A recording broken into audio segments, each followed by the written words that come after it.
I think that technology's got to supplement instruction. It can't replace it. And it's just another way of presenting information in a way that keeps their attention, coupled with just your overall method of teaching, how you teach.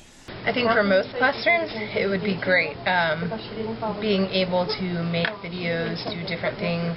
Technology plays a pretty important role in my classroom. I use it for letting the kids know as soon as they walk into my room what's going on for the day. So I think those two together are important, using technology but at the same time developing a rapport with the students that keeps them interested.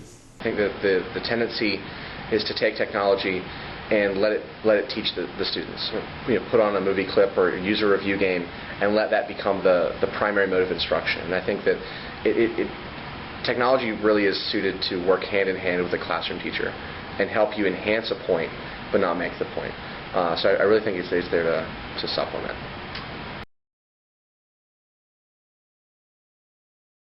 To use YouTube a lot, and the biggest reason I like using YouTube is when I'm doing jazz lessons or Broadway lessons, something like that with the music kids.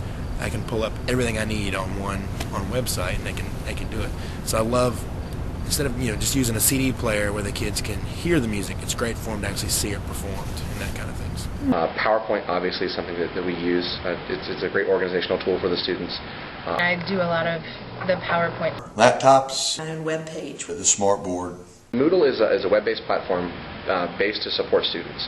So they have access to any digital copy of a file, whether it's a Word file of notes, a PowerPoint, a video clip, a music file, anything that we do in class they can access at home. I do use videos, YouTube, that kind of stuff to show through the projector. So that kind of stuff is nice to be able to do, to pull up Saturday Night Live skits that go along with what you're teaching and show and that kind of stuff. I think it's because it's such a video age that we show videos, and it's not the standard turn it on, I read the newspaper. It's a turn it on, stop it, it's another way. Rather than me standing up there, lecturing, you couple it with what they show on the videos, and there's a lot more videos out there. Now I use a classroom blog, which is so simple that anybody can do it, but it keeps an ongoing dialogue between me, the students in my class, and parents. It kind of makes a really open communication, and I refer to that in class a lot. Use the links of it, post things all the time that I'm always using in class or that the kids might be using at home.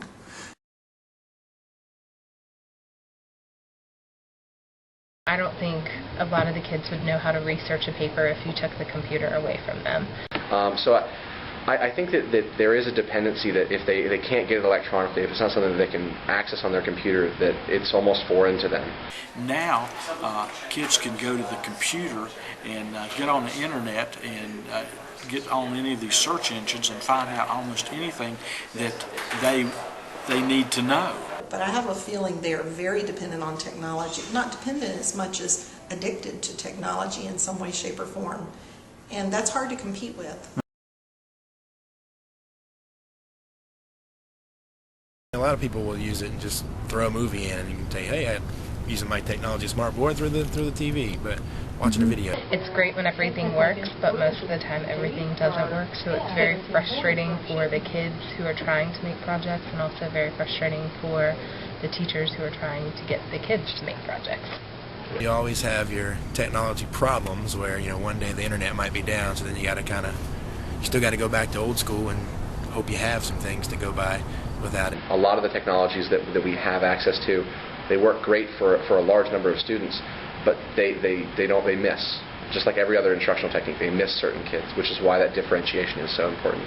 Anything that falls under that category of doing the thinking for the child, I am truly opposed to.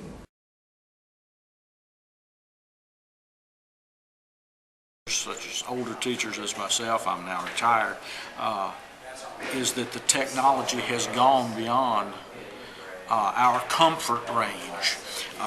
We're not comfortable, or I wasn't comfortable using technology because I wasn't brought up living with the technology when I was in school. It prepared me for an overhead projector, a little bit of PowerPoint and Microsoft Word and stuff, but nothing like what I mean, I never use the overhead projector now, so the stuff that I was prepared for then obviously doesn't really touch what we have now. I took education courses and they taught us how to thread a projector.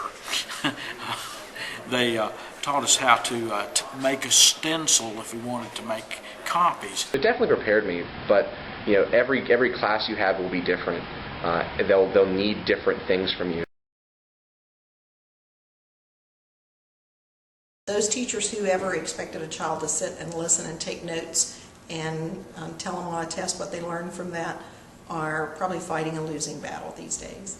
But technology is certainly something that young people embrace, and the young teachers that we have who are using this technology really have the students in the palm of their hand, and the students recognize which teachers can handle it and which teachers can't, and I think they have a lot more respect for the ones who can and who are able to incorporate it in their program.